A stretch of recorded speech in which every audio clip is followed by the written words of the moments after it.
Today, we are going to introduce Sarah, which is a stochastic recursive gradient algorithm.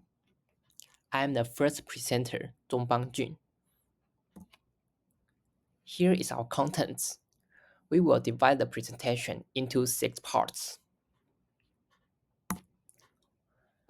In the first part, I want to discuss what is the motivation behind Sarah and what we want to improve from some existing algorithms. In the following slides, we will consider this problem, which is a finite sum minimization problems, and each Fi is convex with Lipschitz continuous gradient. Throughout this paper, we will assume there always exists an optimal point W star of this problem. Okay, let's recall the gradient update of SVRG in one inner loop.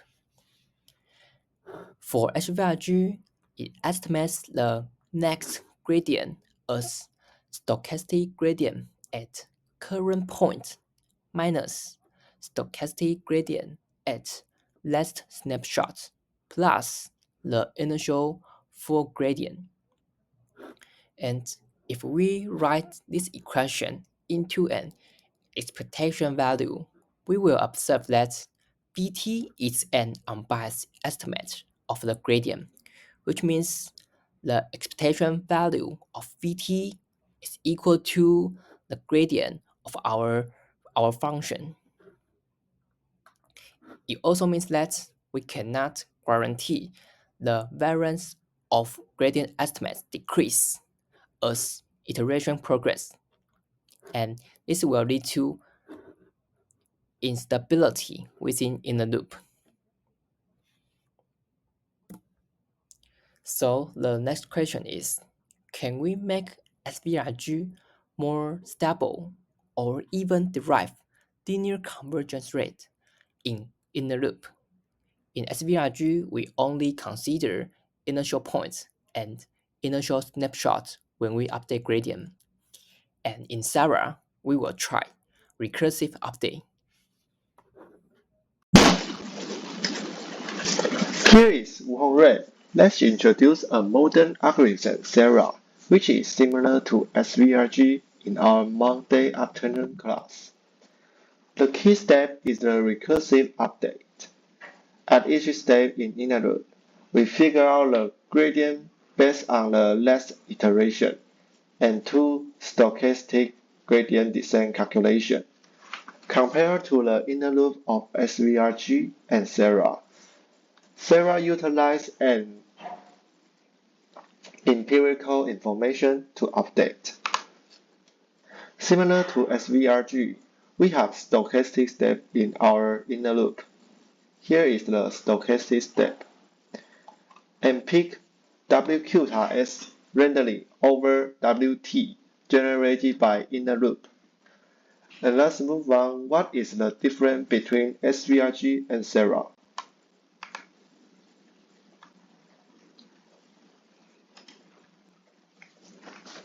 In the inner loop, Sarah has the recursive step to update the pseudo gradient, in contrast to the solid choice in SVRG in this part. SVRG uses V0 as the gradient update information. And last is, we will show how magical this little change makes Sarah great. Okay, here is a question. We have known SVRG is not biased. How about Sarah? Is gradient estimator biased? The answer is yes. By the definition of the bias to evaluate the expectation value of Vt based on Ft, we should represent the information we know before this iteration. It should not be equal to the true gradient at t step.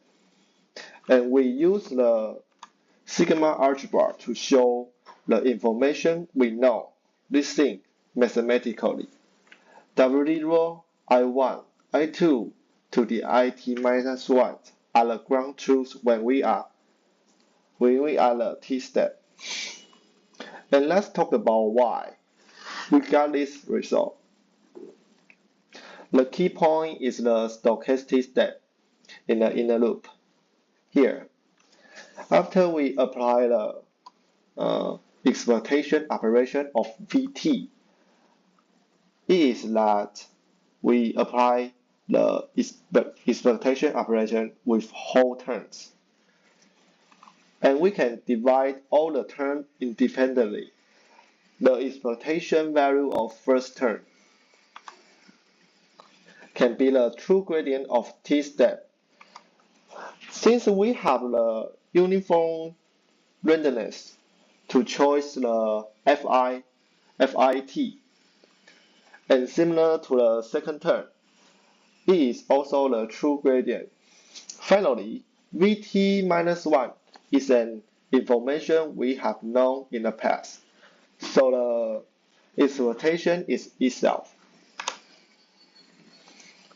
Here we are going to talk about the computational cost. How much calculation per outer loop? First, we need to evaluate n times gradient for each fi before inner loop, here, and 2 times stochastic gradient evaluation for each inner loop. Then the total number is n plus 2 times n. Let's talk about an interesting observation. When we set the n to be 1, which means we don't have the inner loop, and it is exactly the original gradient descent algorithm. Okay, after some interesting observation, we need to go deeper. Let's go the needle of the analysis. Let's go in. We have 4 assumptions. The first one is the L-smooth. It's the best assumption throughout our discussion. And we divide 2 and 3 into strongly convex and generally convex conditions. Think about our motivation why Sarah get invented. SVRG has a high variance, which means unstable. It does not guarantee linearly convergence in inner loop update. We have the experiment result in the paper. We only conduct the experiment at 1 outer loop iteration and 2-dimensional space of this contour graph. The result tells us that SVRG is very oscillated during inner loop. Look at this graph. It is really it initially go the right direction. However, it approach to the optimality and it oscillating and overshoot at this point. It finally stopped at this point. But with the Sarah graph, we have this one stable performance in Sarah. Then we are going to explain why Sarah can have this stable performance to approach the optimality. Yeah, let's go. Here is the experiment conducted by my teammate, Bang Jun. Blue is SVRG and red is Sarah. And we define a calculation of full gradient is an epoch. Then we set x-axis as the number of epochs and y-axis as the magnitude of the pseudo gradient. We can see SVRG oscillating such that the pseudo gradient in inner loop has high variance. We can see this thing oscillating. On the other hand, Sarah is more stable between update. We can see these flat trends. of Sarah in inner loop. And we are going to introduce some theorem. Let's explain this graph. Focus on inner loop update. Sarah is more smooth than SVRG, right? Blue one is SVRG. It also accelerating and inner loop. So let's going to introduce some theorem to explain this mathematical beauty of Sarah. How to get this smooth?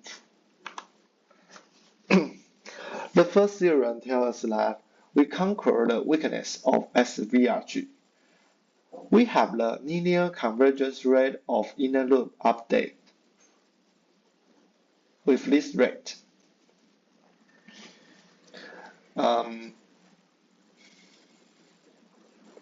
If we have strong convexity of our objective function P and convexity of general convexity of each Fi, then we have the convergence rate like this.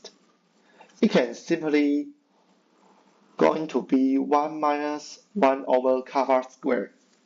We only have the limitation of choosing our step size eta to no greater than 2 over L.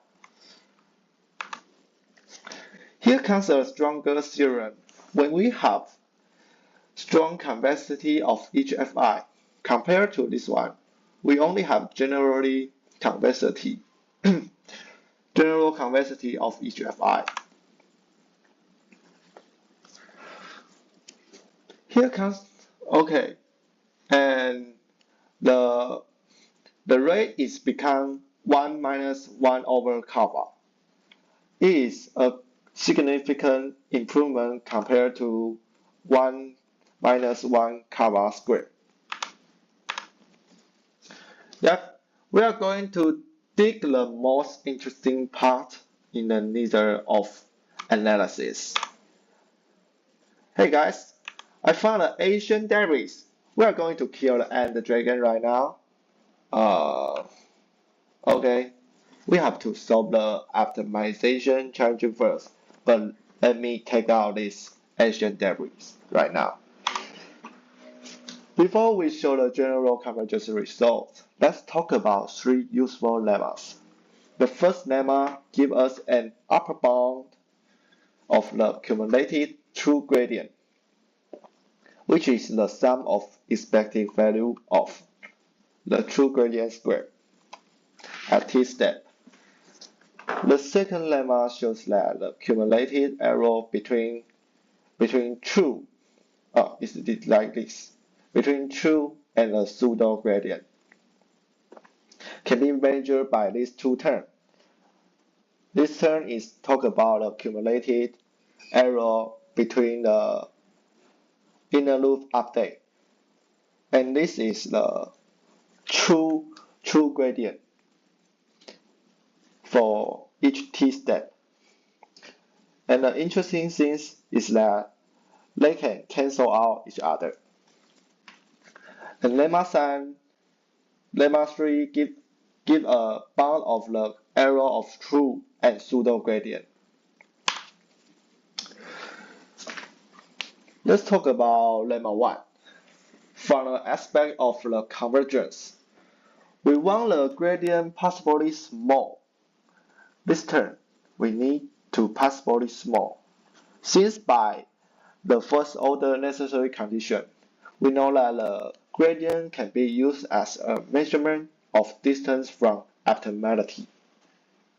When it goes to 0, we are approaching the optimality. These 3 terms are the distance from the optimal solution initially. And the second term is the cumulative error.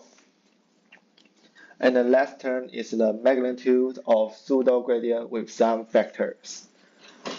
The last term, we should notice that the step size should smaller than 1 over L, since we need to this whole term to be negative, include this minus symbol. And from the aspect of the potential, this term is the motivation, such that the gradient can be large to have a big step when we far from the optimality initially. Let's talk about lemma 2. Since there is an error produced by stochastic update every time, this one.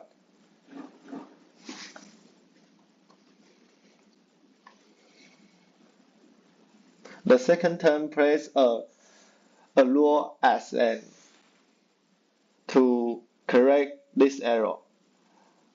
This term can correct these errors. When the rate of the second term decreases faster, it reduces the difference between the true gradient and the pseudo gradient at the t step, which makes the direction of this step more precisely. The last lemma talks about the error at t step. Is under the control by the best information, which is V0 here. The best information in the beginning of the inner loop. This initial gradient provides something like constraint condition for each update step. It is no greater than the base gradient.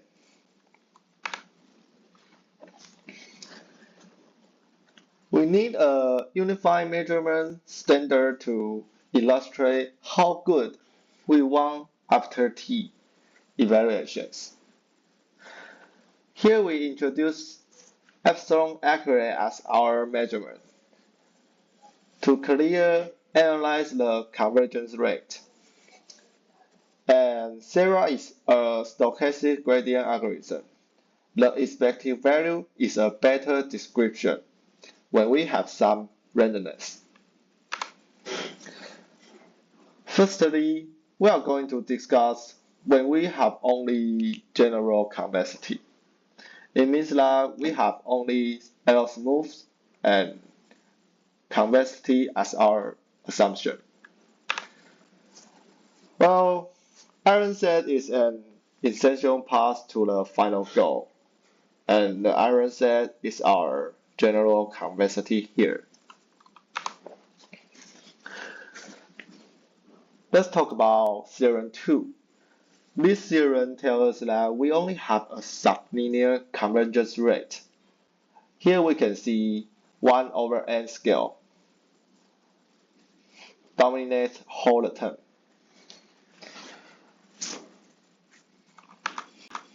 And that's the reinterpret of the inequality of this one. The first term is 1 over m scale, which means the convergence rate of gradient is sublinear. But even worse, there is a positive term slowing down the rate. Then we got a rate worse than sublinear, slower than the classic sublinear rate. Hence, the convergence rate is really bad after inner loop under the circumstance of general convexity. Here comes our corollary 1. We are going to measure our cost by epsilon accurate solution. Notice that we have discussed the condition under single outer iteration. Let's look at the cost. First, this n is the cost of calculation of full gradient in the beginning. And 1 over epsilon squared is introduced by the rate of this rate. By the rate of the scale the square root of 1 over n is this one.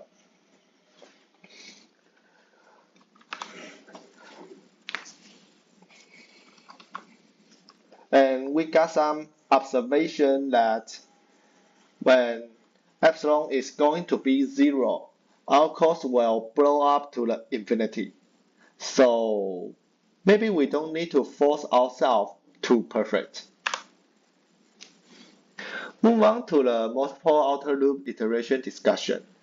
Here, delta k is the gap between the function value of k's outer loop iteration and the optimal solution W star with some factor influenced by the step size and the number of inner loop. And we pick the delta to be the max gap.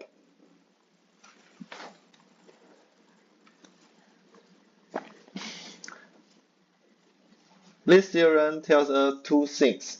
First, the big delta describes the effect of the stochastic error and the step size. The step size going big, the big delta will going big also. Second, we have the bound of the error, which is the delta. Our error will not greater than the big delta. Okay. By theorem 3, we have complete understanding of the total cost of Sarah when accounting for outer and inner loops. By choosing the specific big delta and alpha, which means we choose the specific step size, and we choose n to be the scale of 1 over epsilon. Similar to the theorem 2. This part is the full gradient calculation cost, and this one is the inner loop cost. And let's figure out why the outer loop iteration costs log 1 over epsilon.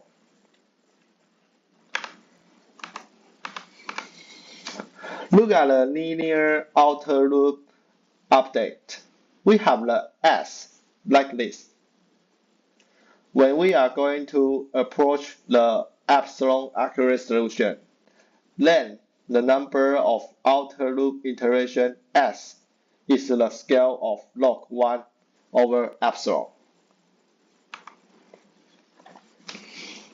Then we are going to be strong convexity.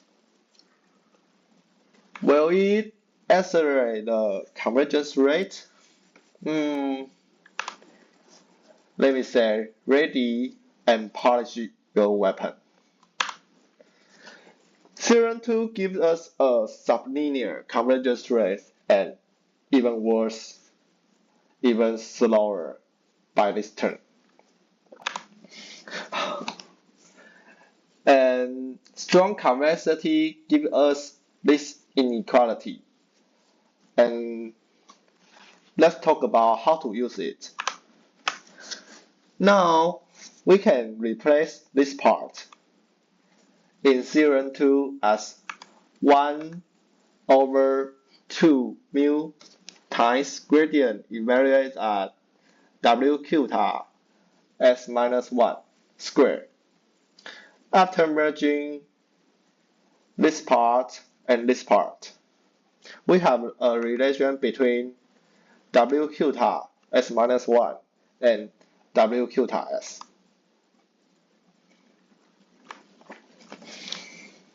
It is equivalent like this form. When sigma n smaller than 1, we have the linear convergence rate like right now. Remember, we only have a rate slower than the sublinear rate given by general convexity.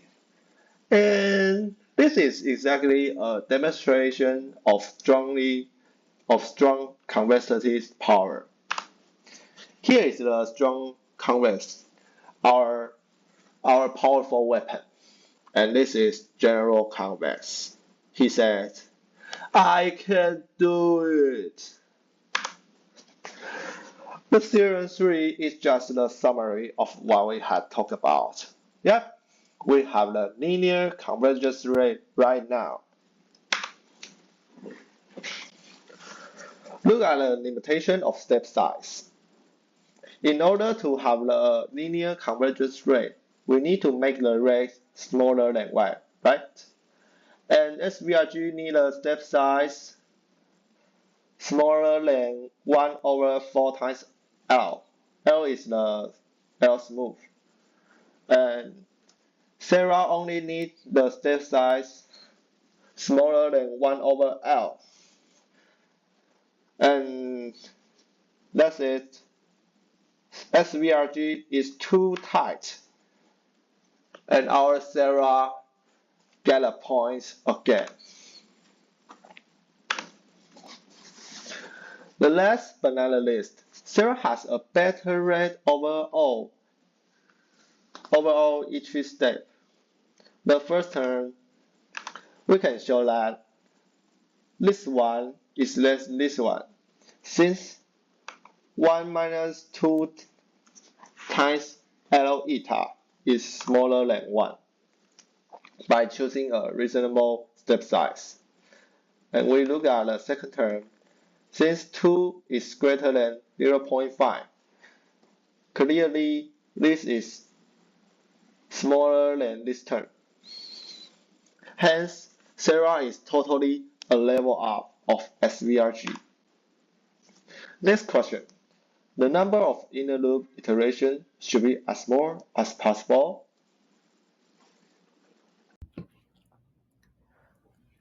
After theoretical analysis, the next part will introduce a practical variant of Sarah.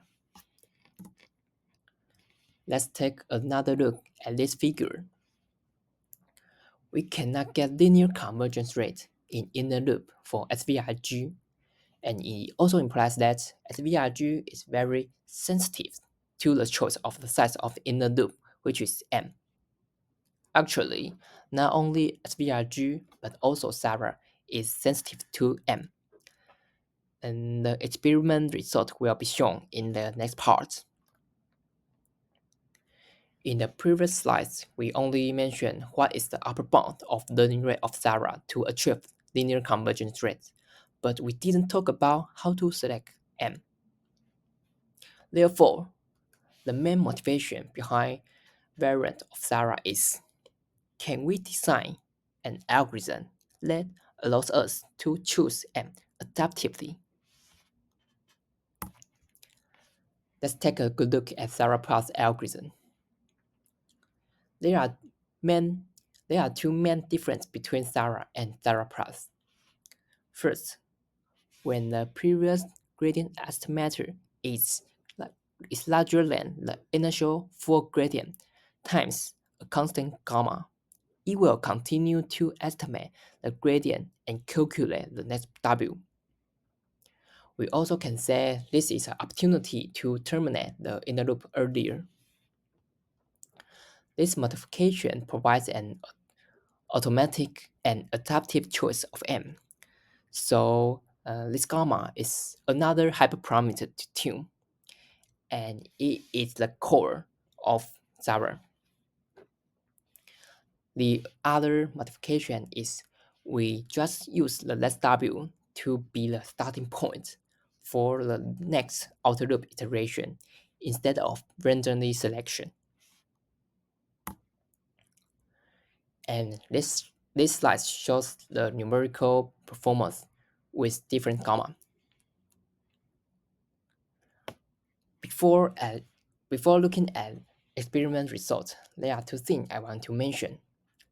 First, the x-axis is the number of effective passes, which means the number of passes through all of the data in the dataset. And the cost of one pass is equal to the cost of one full gradient evaluation. And second, the y-axis is the function value difference between current points and optimal points, which is also called loss residual. From this result, we observe that gamma equal 1 over 8 is the best choice. With a larger gamma, inner loop cannot provide sufficient variance reduction before take another full gradient calculation. And with a smaller gamma, it will do more inner iteration, but however, it do not gain substantial progress. Now, there is one question about this variant. That is, can we apply this early exist idea to SVRG? In other words, is there any issue about SVRG that not allows us to apply this idea? The answer is impossible. Why? Recall again the figure I just showed in the previous slides. There is an obvious zigzag pattern during the convergence in the loop. And in this situation, we cannot argue that, oh, and the gradient is good enough.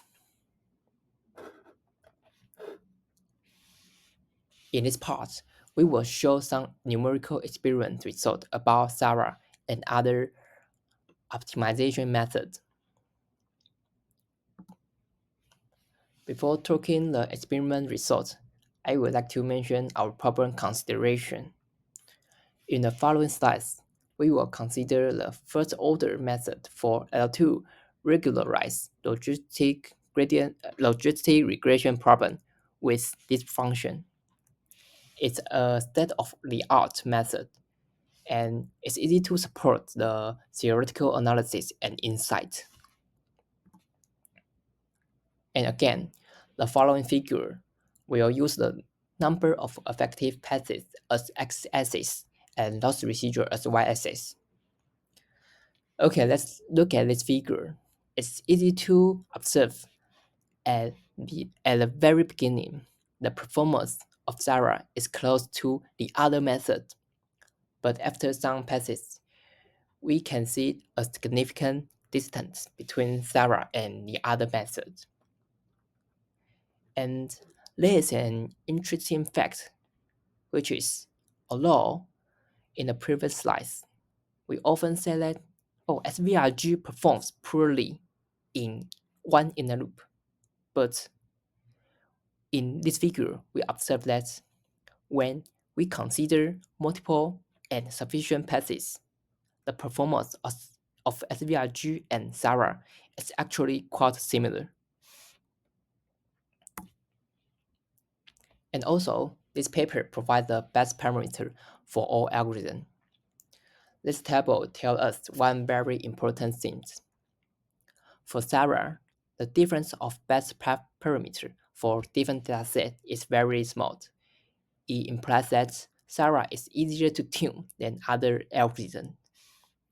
And also, the best learning rate we find from the experiment is very close to the theoretical upper bound, which is 1 over L.